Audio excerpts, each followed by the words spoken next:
Shalom. It is good to be with you for another episode of Choices. I greet you as a servant of God the Father and his Son, Jesus Christ.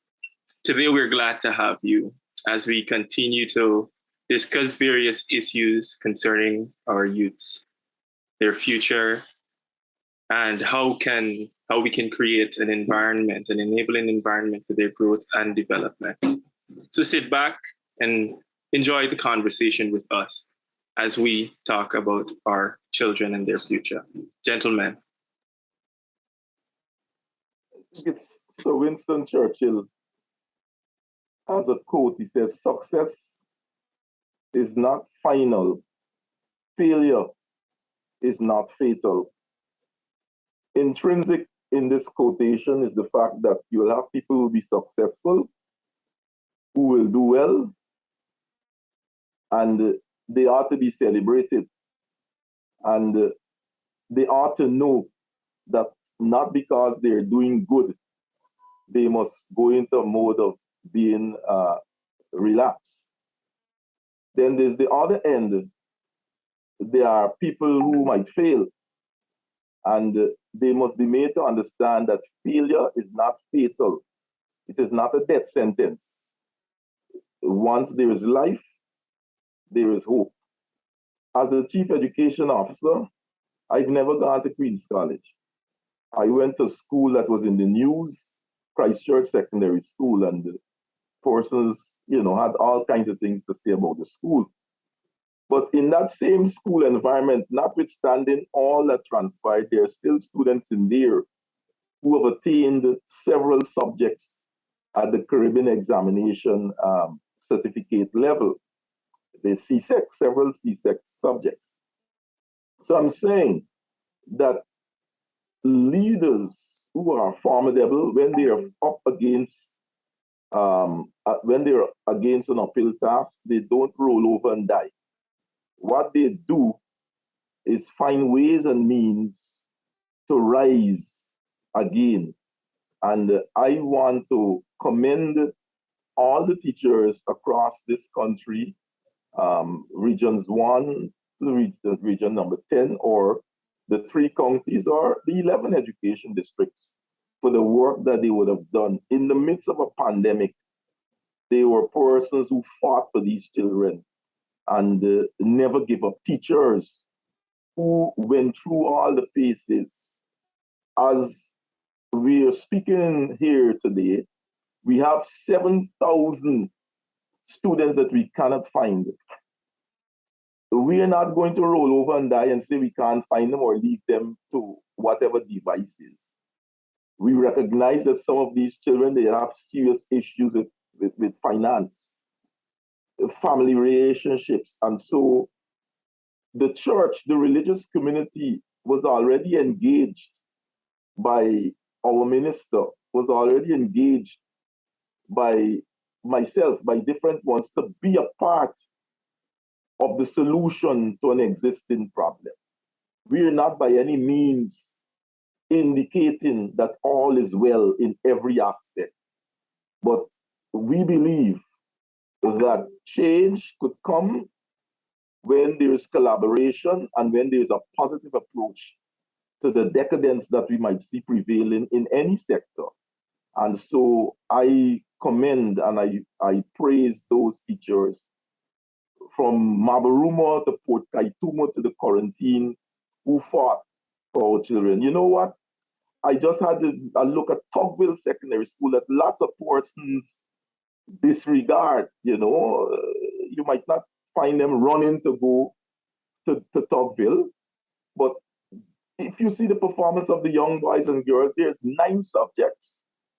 So sometimes we don't know, but and that's one of the things we're accused of. We never talk our stories. We keep quiet when good things happening.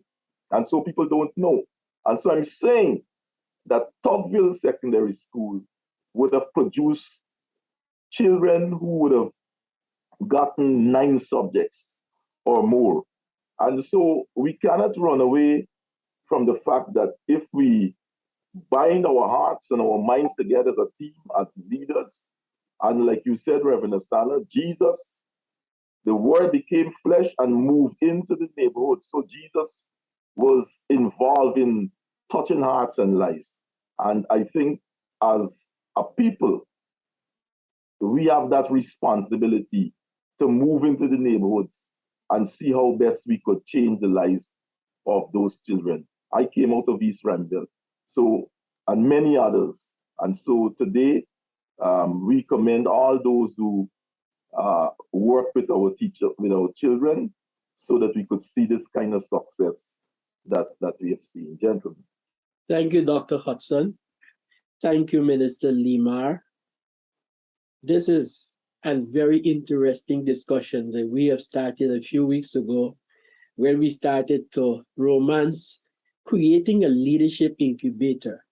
And for those who missed us last week, we must let you know we have been trying to adjust ourselves to CPL cricket, and look out for us on NCN on Saturdays at 1:30 during the season of CPL.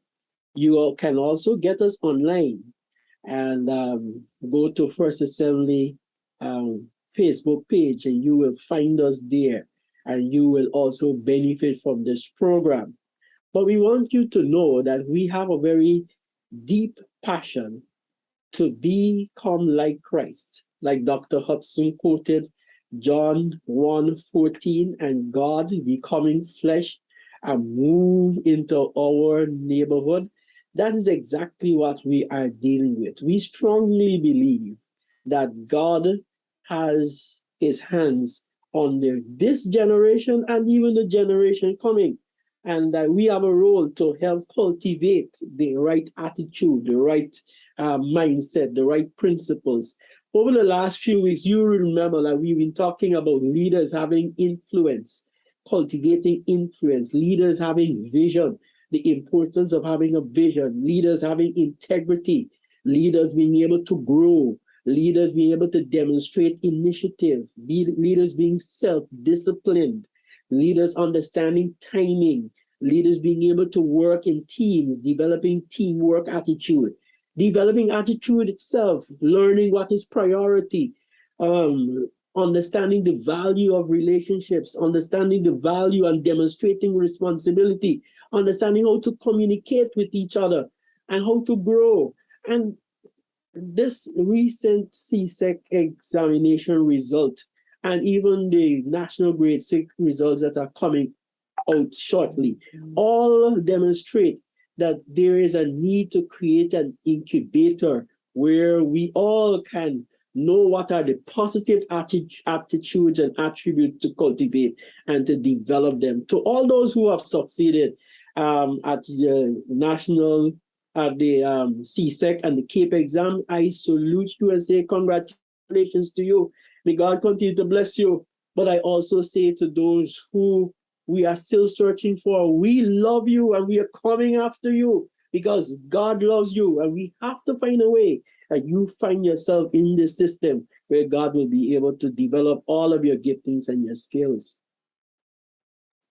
You know, Reverend Asano, Dr. Hudson, as we continue on leadership and as we highlight today, or this period of time, our students who have written the recent CSEC examination, and I think very soon we'll be having the results of the National Grade 6 examination also. Internationally, the 8th of September is recognized as World Literacy Day.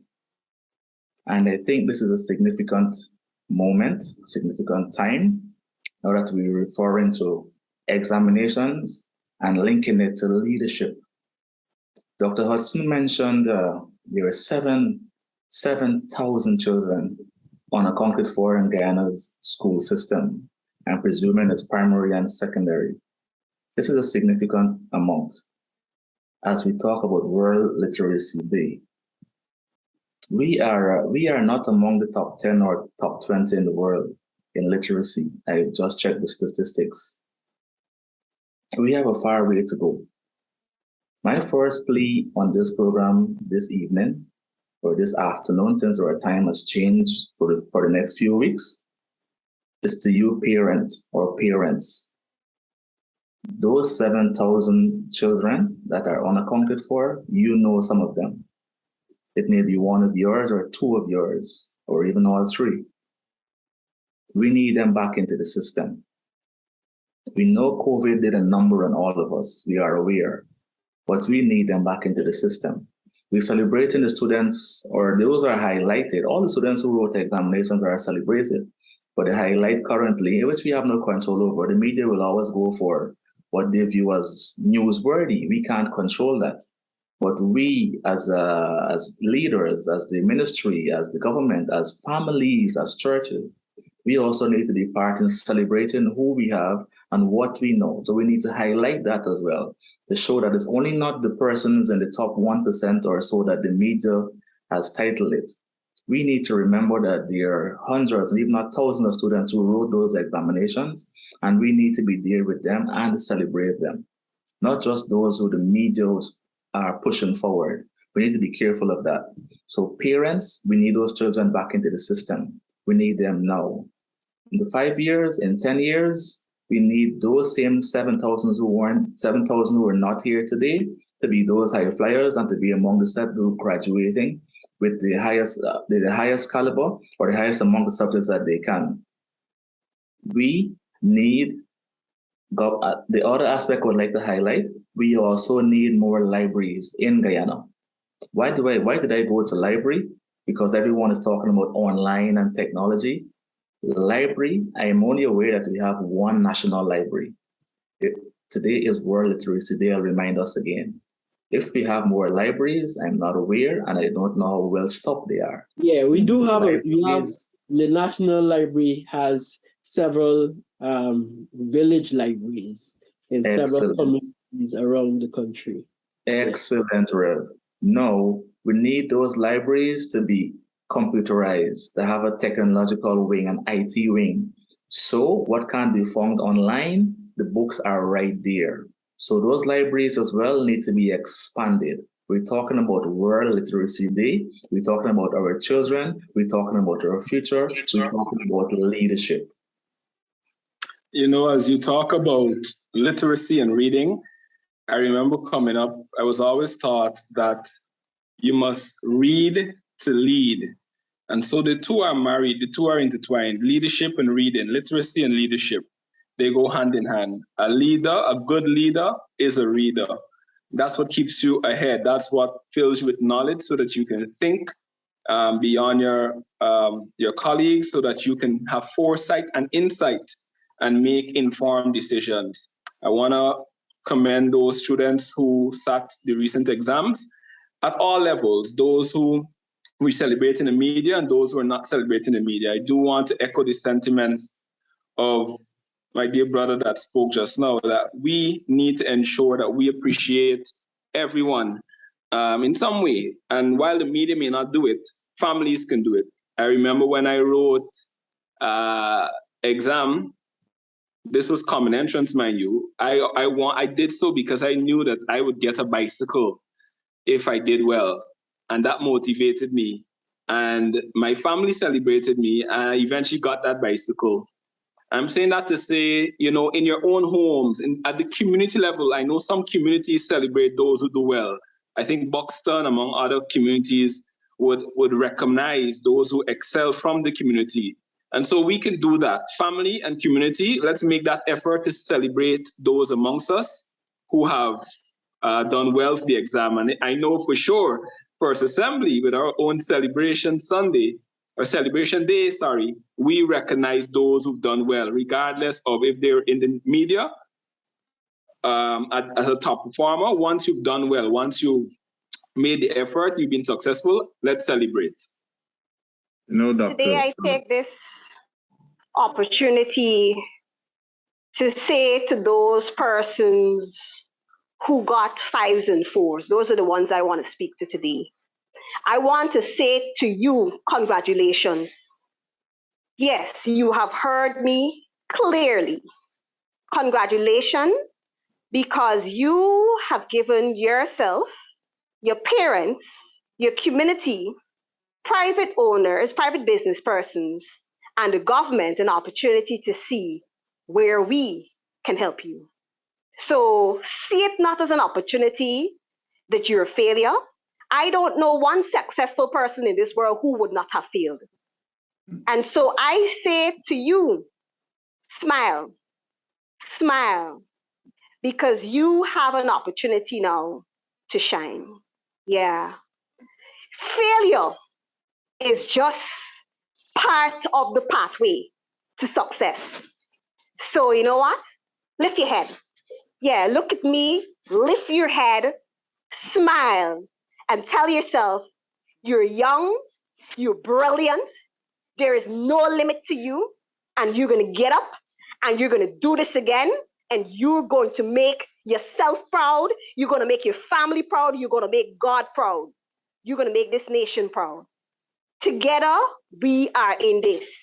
It doesn't take just a child to become what they want to become in this life. Take it from me.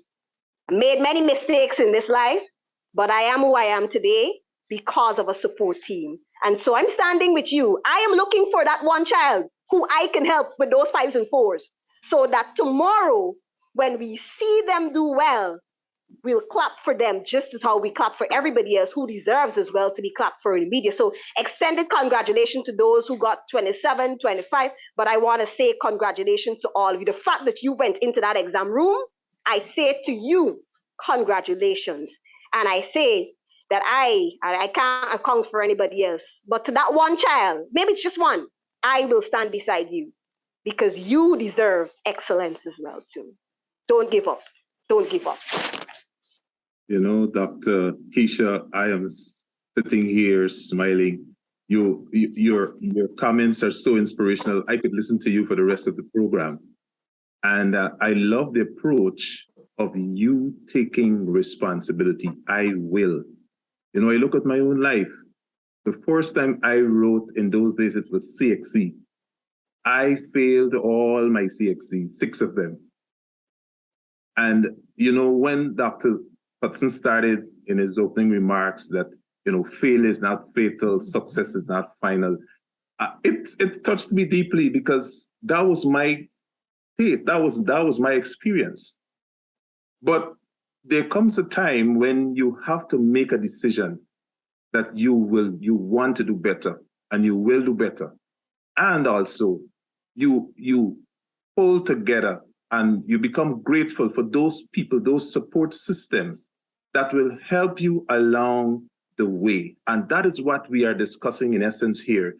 There are people that are willing to come alongside to help, but we have to make it happen. We have to want to make it happen. And yes, let us go into the community, start from the family level. Let us be more observant. Let us observe what is happening to our children. And you might be amazed that right in your home, right in your street, right in your neighborhood, some child is crying out for help, and we can find a way to help them. You know, when we started earlier, we also spoke about John 1:14. I love the Message Bible translation. Jesus becoming flesh and blood and moving into the community. And in essence, I believe that is what transformational leadership is about. Moving into the community, becoming light and salt where it is needed so that transformation can be experienced and we can do it. But we have to work together in a collaborative way and to ensure that we touch lives one at a time. One at a time, we can do it. And that's what we're offering here today. You know what Pastor Paul didn't say to us after saying that he would have failed his subjects is that in less than a year, we will have to refer to him as Dr. Paul. And that is an inspiration, you know. And Dr. Hudson, when you spoke at the very top of the program, you know, you said that you didn't go to one of those high-flying schools and Christchurch. And look where the CEO would have come from, you know. And so a man's life, a woman's life is not determined by their beginnings, but about how you end and how you position yourself. And so we want to talk to all of those, who, of course, we want to continue to celebrate with all those who would have done exceedingly well and exceptionally well. But we all know too well that, most persons don't get into that bracket. And we just got to be real with that and understand that. But most times what we find is that those critical people, and bear with me, but those people who do the number crunching and who understand a little bit more about leadership after having gone through the mill are those from that same middle class, if I could call it the middle class. They're the ones who, through grit and determination, because you got to do it over and over and over. And so you learn something in the midst of all of that. You learn not to give up. You learn to take initiative. You learn to grow. You learn to be dependable and reliable. Those are the people, most times, not that you wouldn't find the same high flyers doing well years down the road, but something experience really teaches. And we are saying to us, let us hold together and let us understand what we're dealing with, and let us continue to validate each person who would have put their hand to the plow and see what God will do. We are at a stage where we just need to continue to keep our eyes open, keep our eyes on the ball, and notwithstanding what is happening in our environment, just continue to remember that a man's life is not determined by his beginnings. A leader must grow, consistently grow. And I guess what we've been talking about is growth, about our ability to adapt and to grow. And we also are encouraging those who have not done very well to still grow. I remember when God called Moses, for example, he felt so inadequate. But God called him, and he was willing to allow himself to grow. While that is personal, there's also the things that God had to do. There are things that has to be done in our environment that must be put in place for that growth to take place. And there's a strong encouragement to all of us, to parents, to administrators of and facilitators of learning, to the community, to all of us to create that kind of environment for positive growth to take place. We cannot ignore the fact that 7,000 of our children are out of the system. We can't allow that to happen. It is troubling. I heard of a U.S. report that said that in several areas of academic performance, their students have fallen. We don't have that statistics, or if we do, I don't know about it here, but I rather suspect some of the same thing might have occurred here too. We must ensure that that environment and atmosphere remains so that our children can grow. Today we celebrate International Literacy Day, and under the theme transforming literacy learning spaces, transforming our literacy learning spaces. The whole idea is that for everyone to drop everything and read, and we had a time set aside for that, 11 o'clock. So I'm seeing the reports all across this nation. Persons have been reading from the highest office to the lowest position, if we could say that. People have been reading, and what we really need is people who will become a catalyst for change. No one could really advance and do well if they don't know to read, and I think I've said this before. In the early grades, you learn to read, and in the later grades, you read to learn. So if you don't learn to read, you can't read to learn, which means for you to matriculate or to move on to institutions of higher learning, becomes a problem. And that is why it is important. I think somebody in this program mentioned that education delivery has to go back to the village approach again, where it's not just the teacher, the education officials, but the common man in the street, the preacher man, the businessman, and everyone seeing themselves as having an integral role to play in the purpose of transformation. I like to give practical examples as when we talk, because sometimes the discussions is just high level. We have 7,000 children or thereabout out of the system.